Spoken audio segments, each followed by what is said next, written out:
പ്രധാനപ്പെട്ട വാർത്തയിലേക്കാണ് വരുന്നത്. ഇറാനിലുണ്ടായ ആക്രമണത്തിന് ഒരു പ്രത്യാക്രമണം നടത്തിയിരിക്കുന്നു. ഇറാൻ തിരിച്ചടിച്ചിരിക്കുന്നു എന്നുള്ള വളരെ പ്രധാനപ്പെട്ട വിവരങ്ങൾ കൂടി ലഭിക്കുന്നു. MC നാസർ വിവരങ്ങൾ നൽകും. നാസർ, ഏത് നിമിഷവും ഇറാന്റെ ഭാഗത്തുനിന്ന് പ്രത്യാക്രമണം ഉണ്ടാകുമെന്ന് പ്രതീക്ഷിച്ചതാണ്. എവിടെയാണ് ഈ ആക്രമണം ഉണ്ടായത്? എന്ത് തിരിച്ചടിയാണ് ഇറാൻ നൽകിയത്? ജിൽസി, അല്പം മുമ്പാണ് നിരവധി മിസൈലുകൾ ഇസ്രായേൽ നഗരങ്ങളെ ലക്ഷ്യമാക്കി ഇറാൻ വിട്ടിരുന്നത്.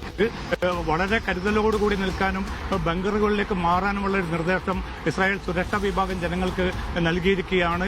തെലവീവിലെ ബെൻഗുരിയോൺ എയർപോർട്ട് ഉൾപ്പെടെ വിവിധ കേന്ദ്രങ്ങളെ ലക്ഷ്യം വെച്ചുകൊണ്ടാണ് ഇറാന്റെ പ്രത്യാക്രമണം ആരംഭിച്ചിരിക്കുന്നത്. അടുത്ത ഏതാനും മിനിറ്റുകൾക്കകം തന്നെ ഈ മിസൈലുകൾ ഏതർത്ഥത്തിലുള്ള പ്രത്യാഘാതമായിരിക്കും ഇസ്രായേൽ സൃഷ്ടിക്കുക എന്ന് ഈ ഘട്ടത്തിൽ പറയാൻ പറ്റാത്തൊരു സാഹചര്യമുണ്ട്. എന്തായാലും ഈ മിസൈലുകളെ പ്രതിരോധിക്കാനുള്ള എല്ലാ സംവിധാനങ്ങളും ഒരുക്കിയതായിട്ട് ഇസ്രായേലിന്റെ സുരക്ഷാ വിഭാഗം അറിയിച്ചിരിക്കുകയാണ്. എന്തായാലും വളരെ മണിക്കൂറുകൾ പോലും പിന്നിടുന്നതിന് മുമ്പ് തന്നെ തങ്ങളുടെ ഏറ്റവും വലിയ ശത്രുവിനെതിരെ, ഇസ്രായേലിനെതിരെ അതിശക്തമായിട്ടുള്ള ആഞ്ഞടിക്കാനുള്ള ഒരു തീരുമാനമാണ് ഇപ്പോൾ ഇറാൻ കൈക്കൊണ്ടിരിക്കുന്നത്.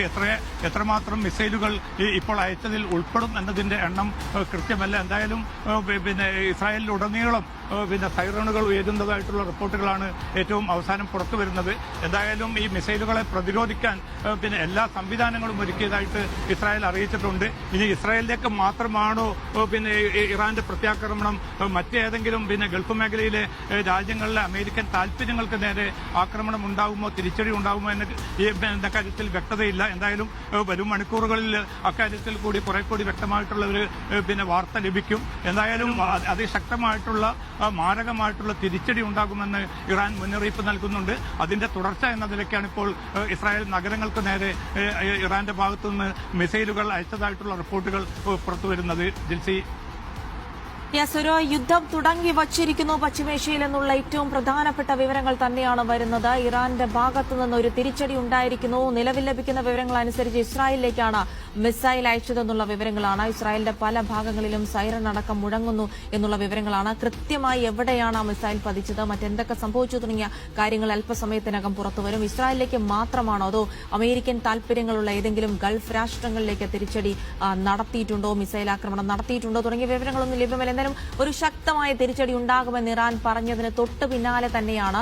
വലിയ ഒരു തിരിച്ചടി നൽകിയിരിക്കുന്നത്. ഇത് പശ്ചിമേഷ്യ ആകെ ഒരു യുദ്ധത്തിലേക്ക് തന്നെ, ഒരു തുറന്ന യുദ്ധത്തിലേക്ക് നയിക്കുന്ന തിരിച്ചടി കൂടിയാണ്. സ്വാഭാവികമായിട്ടും ഇതിനൊരു മറുപടി ഇസ്രായേലിൽ നിന്നുണ്ടാവുകയും അത് അമേരിക്ക കൂടി ഇടപെടുകയും ചെയ്യുമ്പോൾ എത്രത്തോളം വലിയ ആഘാതങ്ങളിലേക്കാണ്, എത്രത്തോളം വലിയൊരു തുറന്ന യുദ്ധത്തിലേക്കാണ് പശ്ചിമേഷ്യ പോകുന്നത് എന്നിപ്പോൾ പ്രവചിക്കുക പോലും അസാധ്യമാണ്. പശ്ചിമേഷ്യ ആകെ മുൾമുനയിൽ നിർത്തിക്കൊണ്ടാണ് ഇപ്പോഴത്തെ ഈ സംഭവവികാസങ്ങളെല്ലാം നടക്കുന്നത്. ഇസ്രായേലിലെ ജനങ്ങളോട് സുരക്ഷിതരായി നിൽക്കാനും അതിർത്തി പ്രദേശങ്ങളിലുള്ളവരോട് ബങ്കറുകളിലേക്ക് പോകാനുമൊക്കെ നിർദ്ദേശം നൽകിയിരിക്കുന്നു എന്നുള്ള വളരെ ഭയപ്പെടുത്തുന്ന വാർത്തകൾ കൂടിയാണ് പശ്ചിമേഷ്യയിൽ നിന്ന് വരുന്നത്. വിവരങ്ങളാണ് MC നാസർ നൽകിയത്. ഇതിന്റെ വിശദാംശങ്ങളിലേക്കും വാർത്തകളിലേക്കും